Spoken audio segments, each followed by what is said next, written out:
Hey friends, welcome to a new video. Today I am very excited to be talking about the books I read throughout October.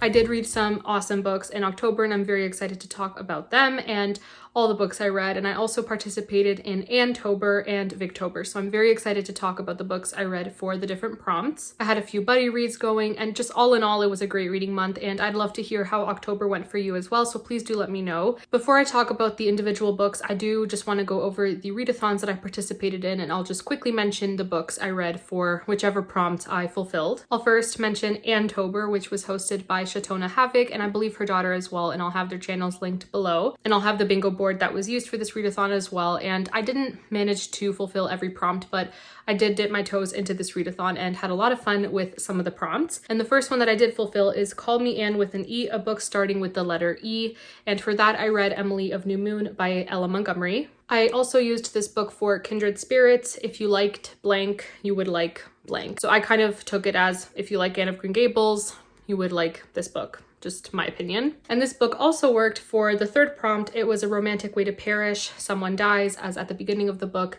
Emily's father does pass away, and that kind of gets the plot going. I just realized, I think, but for 2 of the squares, I fulfilled most of the prompts. So I'm very happy about that. I didn't realize that until just now.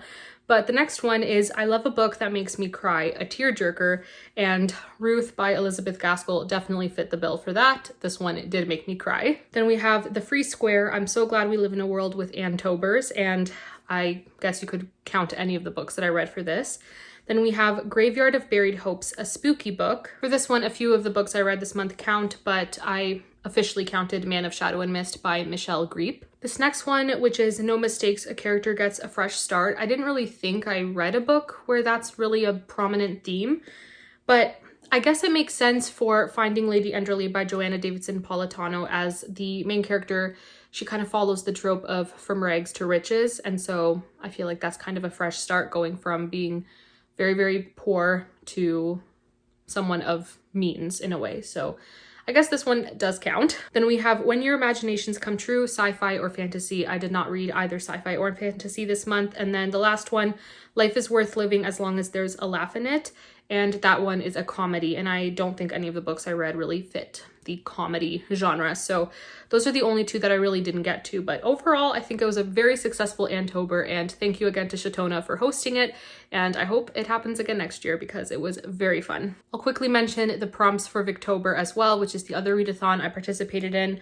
And this first book here I read doesn't actually fit any of the prompts. It's just a nonfiction, Victoria and Albert, A Family Life at Osborne House. So this one was just kind of like a random nonfiction Victorian read that I counted for Victober. I have 2 Victorian classics here that I didn't read specifically to fit any of the prompts. I just read them because they are Victorian classics.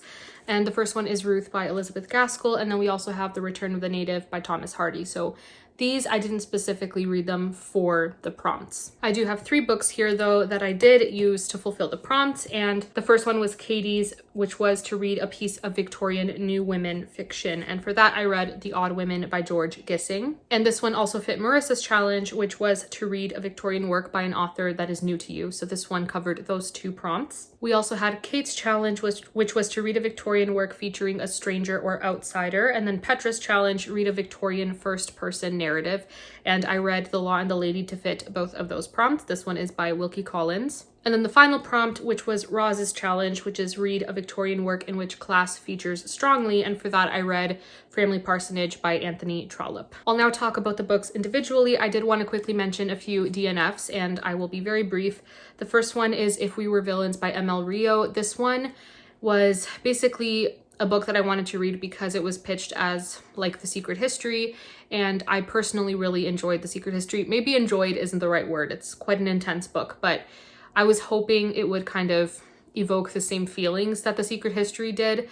and the same level of reflection and all of that. And this one kind of just felt like a retelling, but using a totally different setup. Whereas The Secret History was all Greek mythology, this one was all Shakespeare. So I thought it was okay, the bit that I did read, but I really got bogged down by a lot of the language. It was very, very language heavy, and it just made me a little uncomfortable, and I didn't want to keep reading it because of the content. So I decided to put it down. And then I have 2 books here that are temporary DNFs. I will definitely be coming back to these when I'm in the mood. The first one is Cranford by Elizabeth Gaskell, and then we have The Princess and the Goblin by George MacDonald.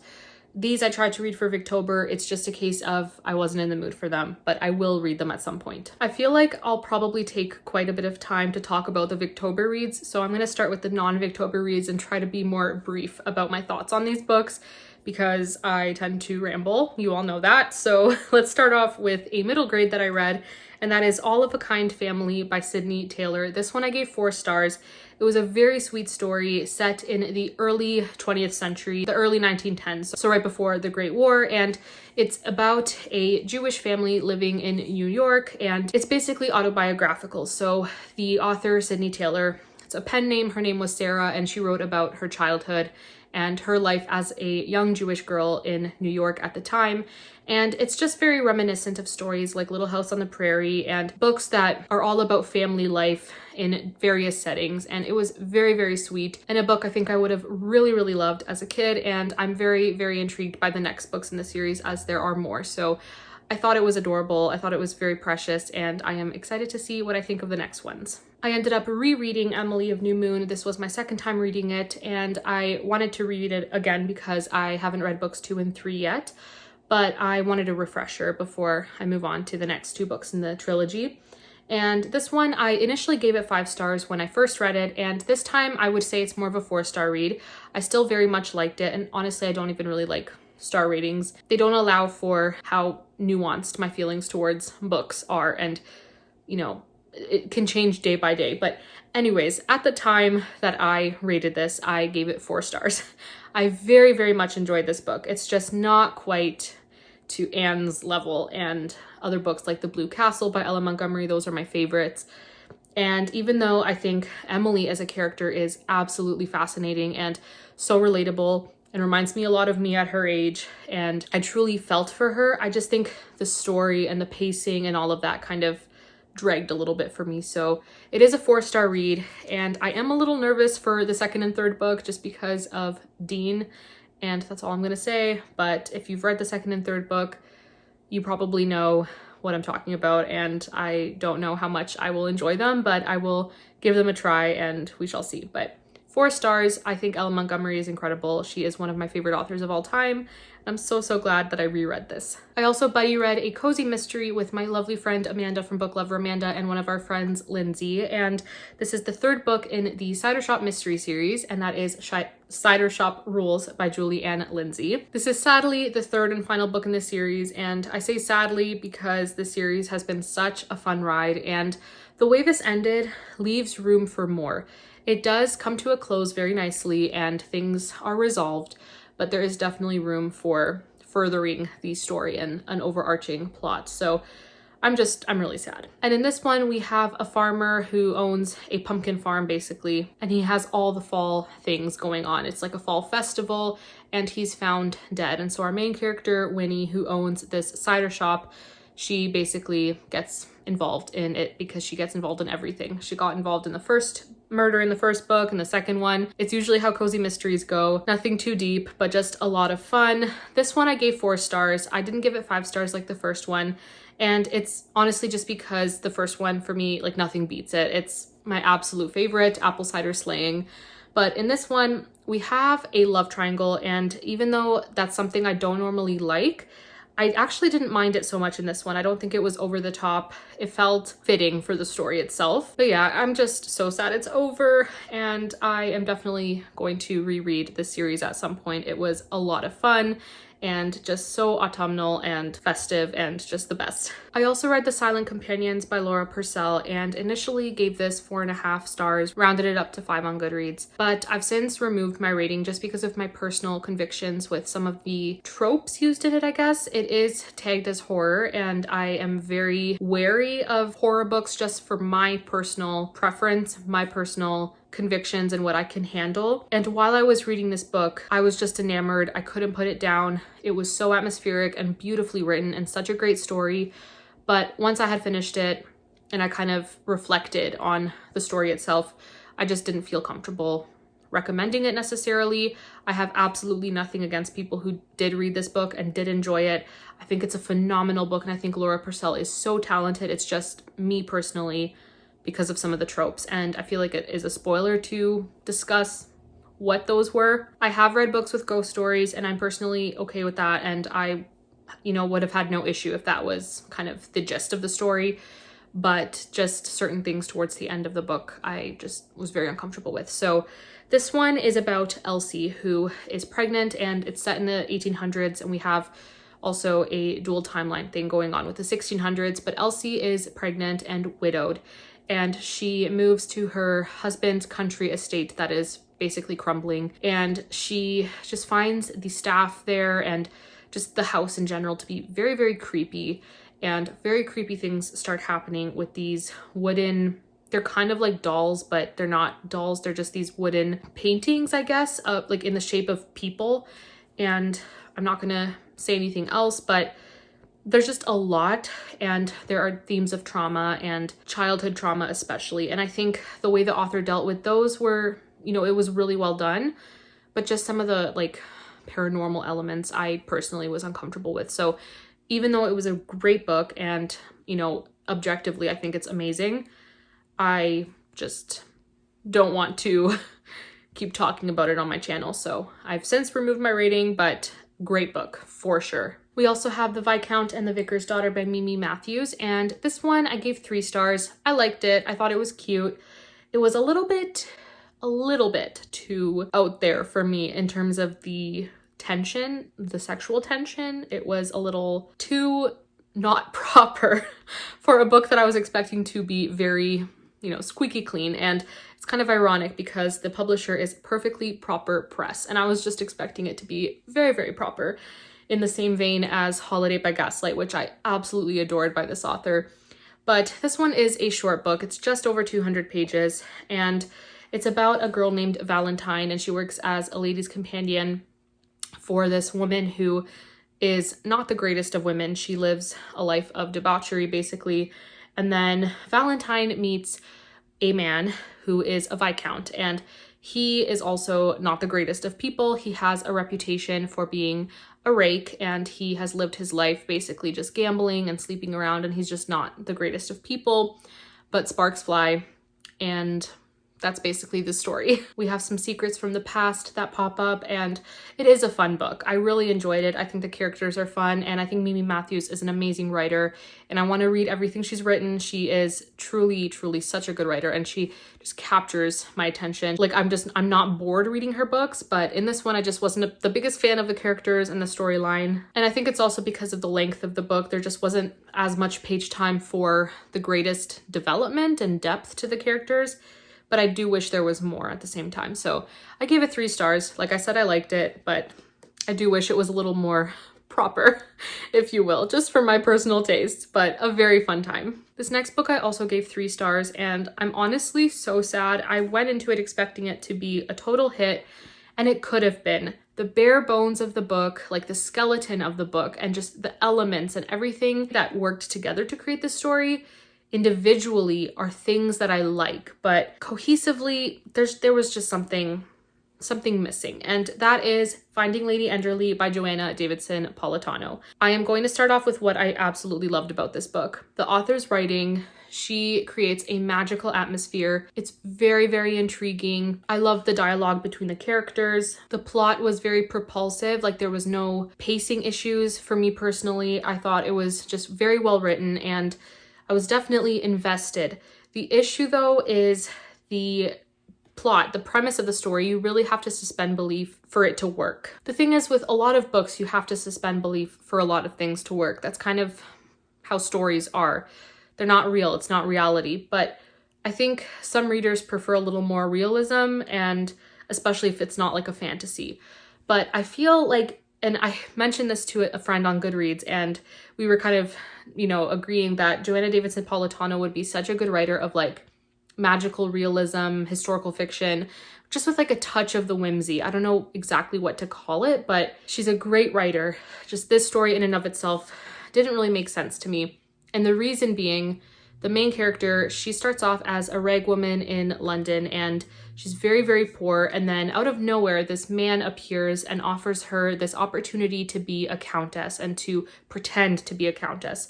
And she doesn't know why he wants her to do this, but she kind of has nothing to lose. So she goes ahead and moves into this manor, into Rothburn Abbey, I think it was called. And while there, she plays the countess and she fools a lot of people. And I just had a lot of trouble finding that believable for someone who didn't grow up in that kind of environment. And just thinking of the Victorian era and that time period and how, accents were so different depending on what class you're a part of. And unless you're an amazing actress, I don't know how easy it would be for her to just jump into the role like that. It made me think of My Fair Lady, the movie, and then the play Pygmalion, and the kind of training that goes into becoming a lady of class, if that makes sense. It's really not that deep. It's just a book. You're supposed to have fun reading it, but it bugged me. It really did. And if I felt it was more convincing, I would have enjoyed it more. There were definitely some plot holes and some things that didn't quite make sense that were just kind of thrown in there for convenience, and I just wish we had more answers. Another thing that I did really like, though, was that throughout there were quotes from Victorian classics and just classics in general from the Regency era as well, that one of the characters would leave lying around for our main character, Raina, to discover, and it was very, very sweet. And then a quote that is classic Persuasion, like one of the most iconic lines from Persuasion, was attributed to Elizabeth Bennet from Pride and Prejudice, and that broke my heart. So I was very, very sad about that too. So when I say I have mixed feelings with this book, they are so mixed and so on extremes, like opposite sides, opposite extremes. But I would definitely recommend the book. It's a fun story and really well written, but like I said, mixed feelings, so I ended up giving it 3 stars. This next book I gave 3.5 stars, and the reason is I went in expecting to fall head over heels in love. I was expecting this to be a 5-star read, and unfortunately it was not, but 3.5 stars. Again, I don't really like star ratings, but I really did like it. I did enjoy my time with this book. Just wasn't 5-star material for me, and that is Man of Shadow and Mist by Michelle Greep. In this one, we are in North Yorkshire, and a man named James returns from his home in Transylvania, and he moves back into this big manor house that his family owns in North Yorkshire. And there are a lot of superstitious people living in this area of England, and they believe that he is cursed and that there's something nefarious happening, and there are rumors about his mother who is ill, and there are rumors of vampirism and all of that. And then we have a woman named Rosa, and I don't know if I mentioned this is set in the Victorian era, but we have Rosa whose father owns a bookshop or a library, and she works for him, and she also has this love of literature.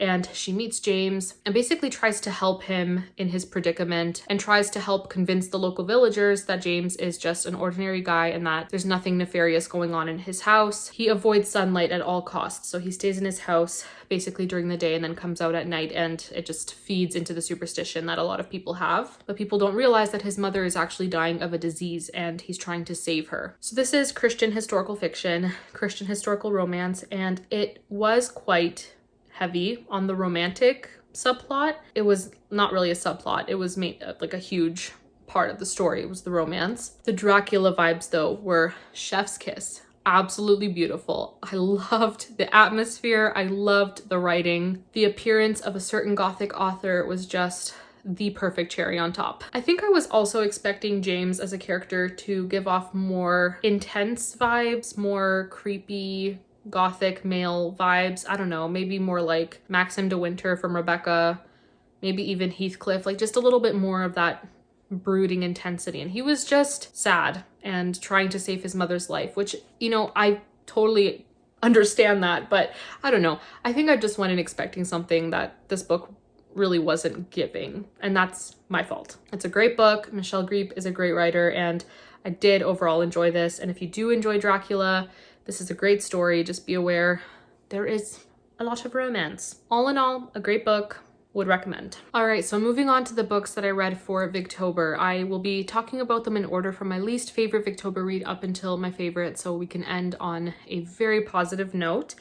And overall, this Victober was wonderful. I had such a great time with the majority of these books. Even this first one that I gave 3 stars, I still think it was a great reading experience in some ways, even though it wasn't higher than a 3-star read for me. But I have to say that this Victober really did just make me so happy. It brought me so much joy. And besides the books that I read, I did want to mention that I actually ended up watching an adaptation of Dr. Thorne. And I don't normally talk about any movies I watch or shows I watch because I don't watch movies or shows frequently. Like, I'm not a TV person at all, but I did want to mention that I did watch this and overall enjoyed it. And I wish there was an adaptation for the entire Barsetshire series. I am so sad that there is barely anything out there for Anthony Trollope. I know there is a Palliser series, TV series, but I need to read the books first. So, and I also wanted to mention that I worked on the World of the Brontes puzzle, which is very fitting because it's Victober. The Brontes are Victorian authors, and I'll just have a little clip of the finished product. And this puzzle was also a very, very fun one to work on, and I just had such a great time with it. I want to get every single puzzle that is part of this collection. I believe they have Dickens and some other ones as well, but I loved this one. I had such a great time with it. But you're all here for the books, so let's talk about those. The first one that I gave 3 stars is Return of the Native by Thomas Hardy. And this one, and I'm really sorry, I'm gonna struggle talking about the classics. Like, I struggle to know how much to say about the plot without spoiling anything, because I feel like anything I give away is a spoiler. So I will be very, very careful. So anyways, Return of the Native is basically about this place in Wessex, which is a location in England, and Thomas Hardy sets a lot of his novels there. And it's called Egdon Heath, and it's a very, very depressing and Wuthering Heights-esque atmospheric location.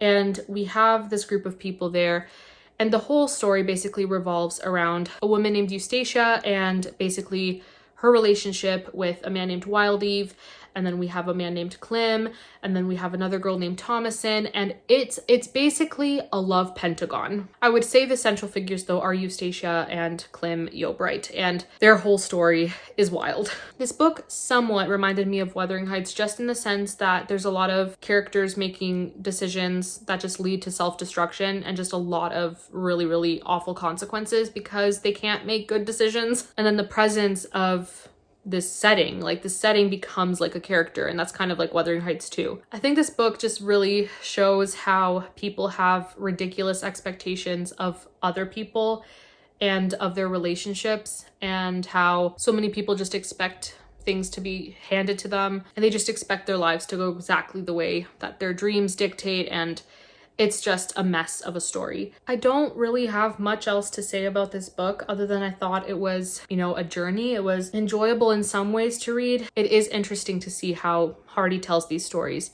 But something that it has taken me a few books to realize is that Thomas Hardy is just not really the author for me, and it boils down to his writing. It did take me a while to realize this because his writing isn't the type of writing that I would think wouldn't be for my liking.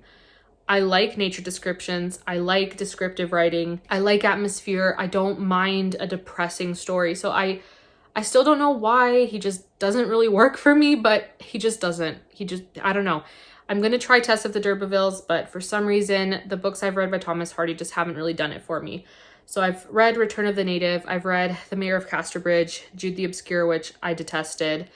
And which other one did I read? Far from the Madding Crowd. And that one, I did like Gabriel Oak and Bathsheba, but just his writing, it's just not the kind of writing that really gets me, if that makes sense. So anyways, This was Return of the Native. I gave it 3 stars. I thought it was an interesting story and did remind me a little bit of Wuthering Heights in a lot of the subject matter, but I think Wuthering Heights is a lot better. Just my opinion, so 3 stars. Next up is The Law and the Lady by Wilkie Collins, and this one I very much enjoyed. I gave it 3.5 stars. It is about a woman named Valeria, and it starts off on her wedding date to Eustace, and they kind of get married. It starts off on the wrong foot as she signs her name incorrectly in the church register, and it seems like that kind of indicates that things aren't going to go very well for their marriage. And she soon discovers that Eustace has some secrets from his past, and she sets out to discover what they are, and then she finds things out, and she basically becomes like an amateur detective, and it is basically like the first female detective story in Victorian literature and just literature in general. So it was a lot of fun. I think Valeria was a very, very strong female character. I really, really enjoyed her perspective.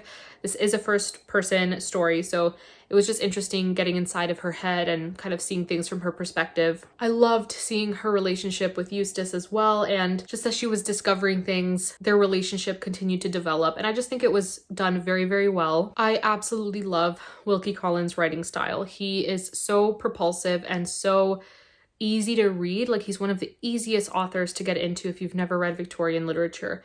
So good. And like, the story doesn't even have to have the best plot, and I just enjoy his writing. I did think that the mystery wasn't anything absolutely insane. It didn't blow my mind by any means. Things were kind of obvious in a way, and so it wasn't like the best mystery I've ever read, but I still think that he told a unique story.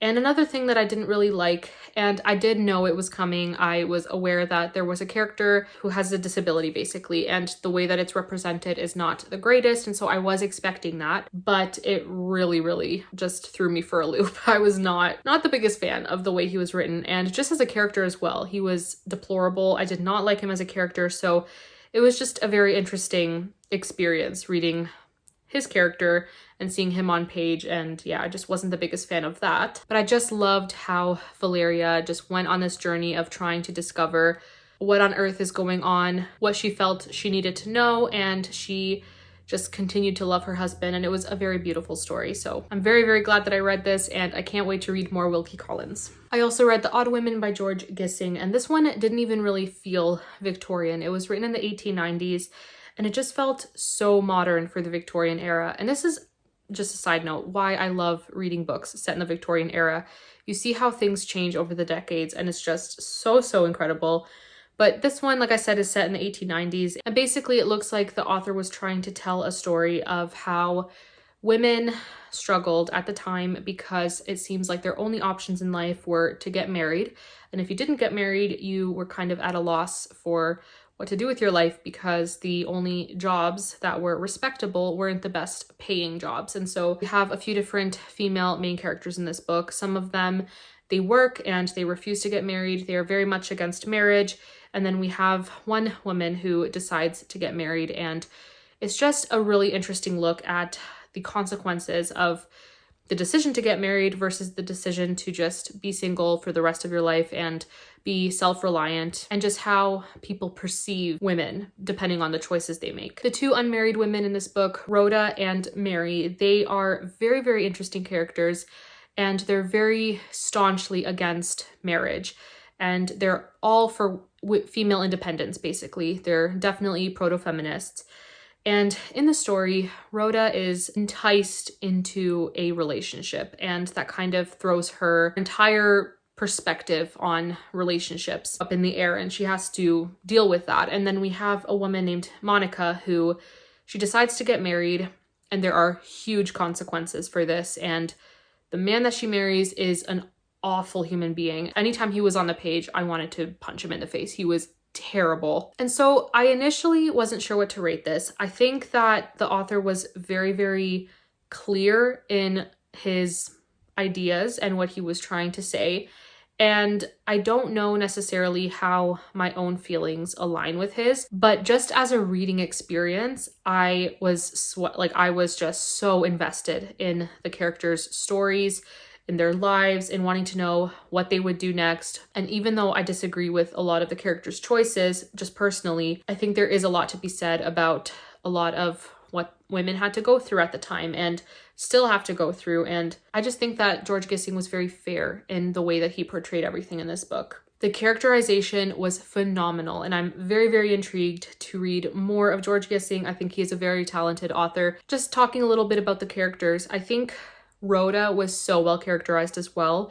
She's so full of spunk. And then we have her friend Mary, who she lives with, and Mary is just such a gentle soul, but still so strong in her beliefs. Like, just very strong in her ideals, but with less outward zeal than Rhoda, I would say. And another thing is, even though this may have touched on things that I don't really agree with, like, you know, marriage is terrible, etc., etc., I don't feel this book was actually anti-marriage, just personally, and from how I perceived the story to be.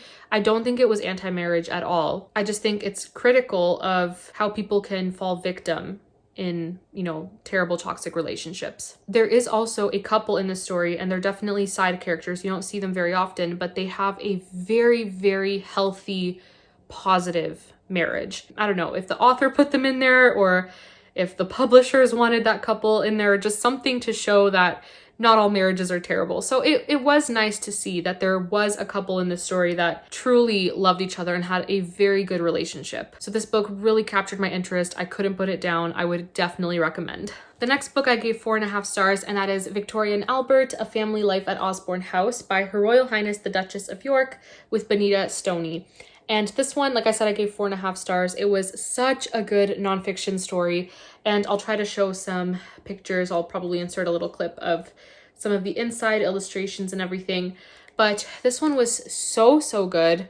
I'm not the biggest nonfiction person. I've mentioned before, it's just not really my favorite genre, but I've always been fascinated by Queen Victoria and her life and her family. And this one was just looking a bit into when Osborne House was purchased and renovated for the royal family, and how passionate Albert was about all the projects that, you know, he kind of kickstarted with the house. Like, he really loved working on Osborne House.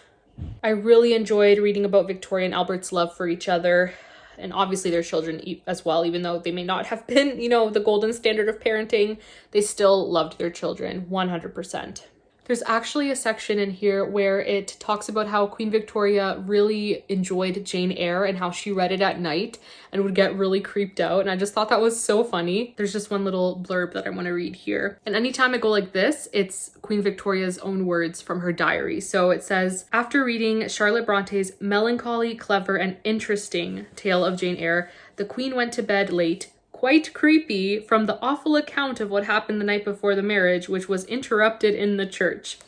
The daughter of the Haworth Vicarage again kept Her Majesty out of bed to find out what happened when Jane eventually found Mr. Rochester. This book made me tear up. It was just so heartwarming. I absolutely loved how so many pages just used Queen Victoria's own words from her letters and her journals that just captured how much she truly loved her family. They had so much fun together. They would have big birthday celebrations for the kids and for Victoria and Albert themselves. The parents were involved in a lot of things with their kids, so it was just really nice to read about. And it also mentioned, you know, aspects in which they were lacking, and it didn't shy away from the fact that they weren't the best parents, because no one's perfect, but it was just a really precious book to read, and I give this 4.5 stars. Would highly recommend if you are interested in Queen Victoria and her life. Okay, so the last two books, I gave them both 5 stars, and I can't decide which one is my favorite because they are both just incredible books. These two books solidified that these are my 2 favorite Victorian authors. It's a big claim to make, but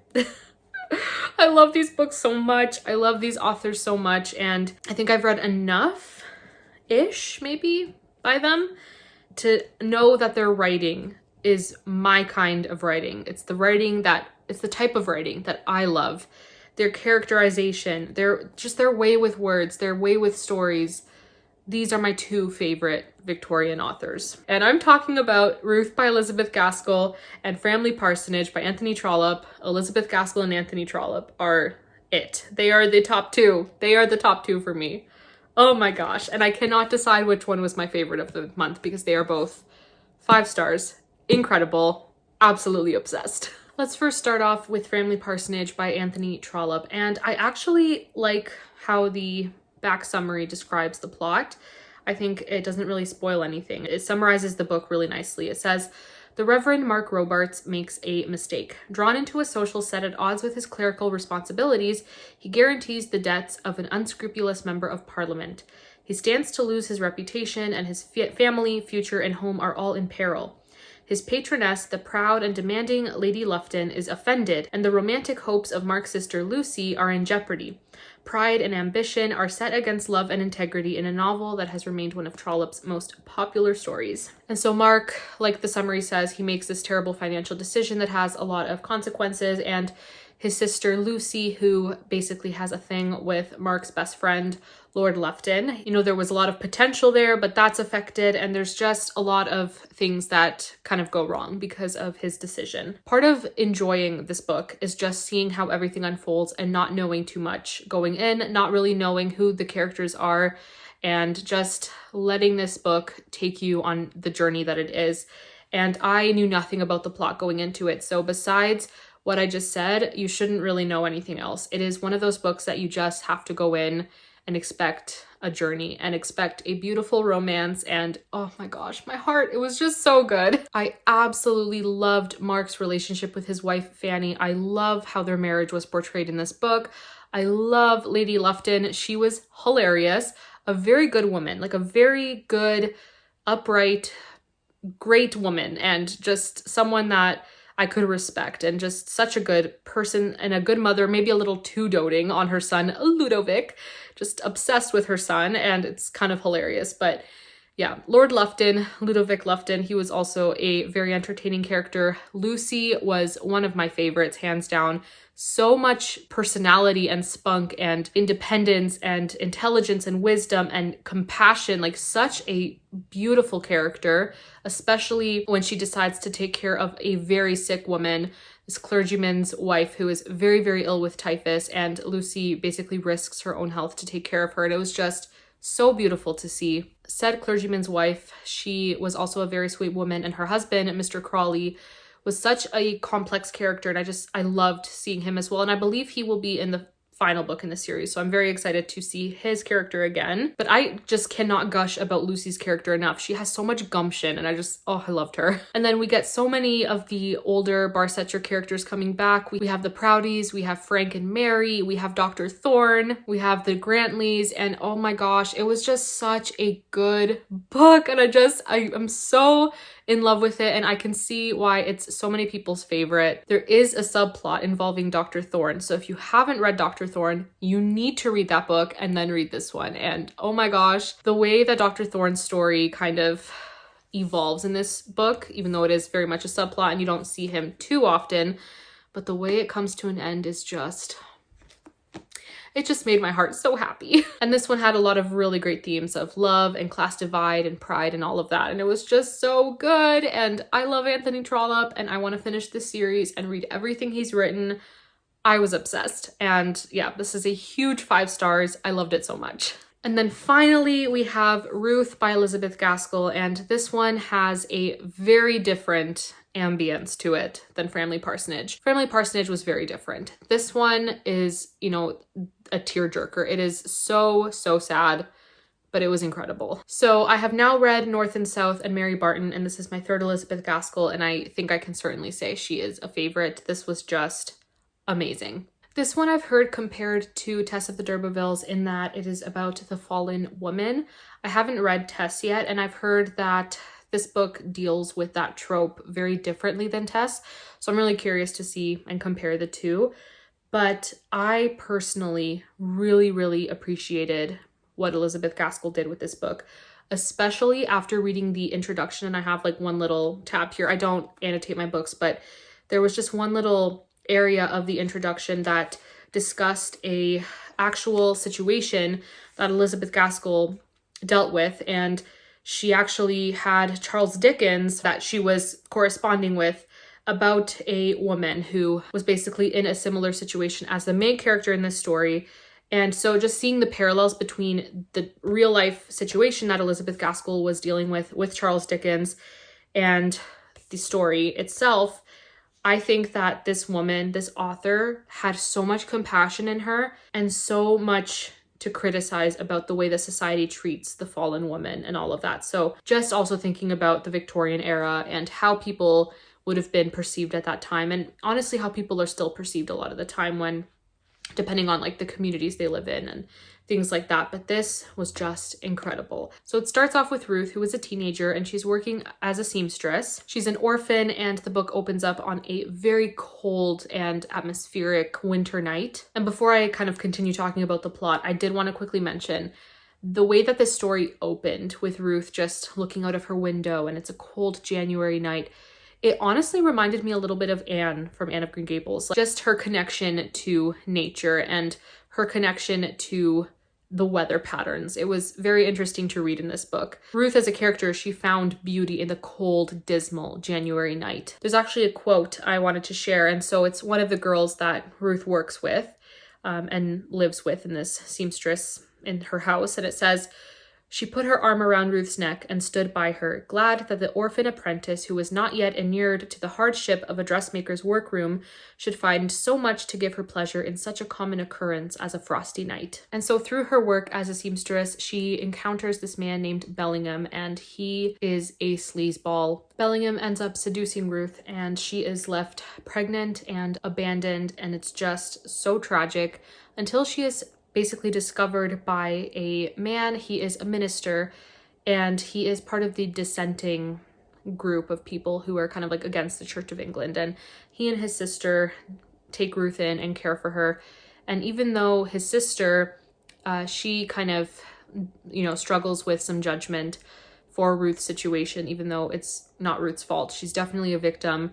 Just seeing how she develops as a character and grows to love Ruth was so beautiful. So the story kind of goes from there, and we see how Ruth's life is affected and that of her child because of the sins of his father. And it really does grab at your heartstrings. Even if you're not a crier, this book is just tragic. But there's still a lot of hope in it. And I think Ruth's character is just beautiful, and she becomes such a strong woman of faith, and she has always been so strong. And I just had so much respect for her while reading her story. So this book really does deal with hypocrisy and judgment and casting the first stone. And even though this is a deeply religious book, I do still think that a lot of the themes are just about human nature, and it's not just about the religious aspect and, forgiveness and all of that.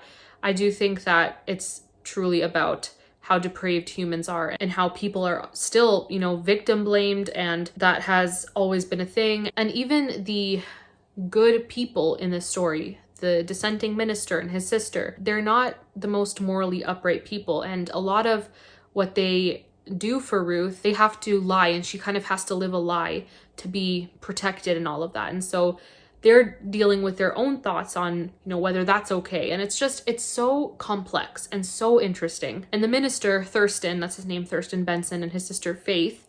So Thurston and Faith, their home is described as having this exquisite cleanliness, a white and spotless floor. And I think that was also very intentional.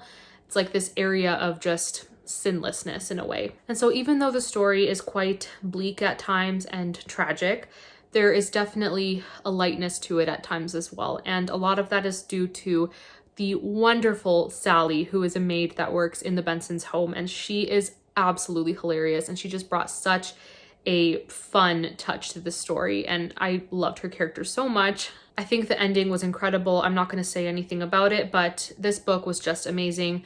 I forgot to mention, I buddy read this with an amazing friend, Casey, and we had the best time discussing this book. And it just put so much of this book into perspective, and it was just such a great buddy reading experience. So I would highly recommend this book. This just solidified to me that Elizabeth Gaskell is a favorite author, and reading the introduction of this book made me love this even more. So the biggest 5 stars. I wish I could just pick this up and read it again, but so many books, so little time. And that is a wrap. Those are the books that I read in October for Anne-tober, Victober, and then there were just a couple that were for neither of those readathons. But let me know if you participated in either of the readathons. Let me know what your favorite reads were from the month. I would love to know in the comments below. And if you stuck around to the end of this video, thank you so much. It means the world to me that you took time out of your day to listen to me ramble. It was quite the long wrap up, but I did have a lot of wonderful books to talk about. So I'm very happy with what I ended up reading, and hopefully November is just as great. But that's it for this video. Thank you so much for watching, and I will see you in my next one. Bye.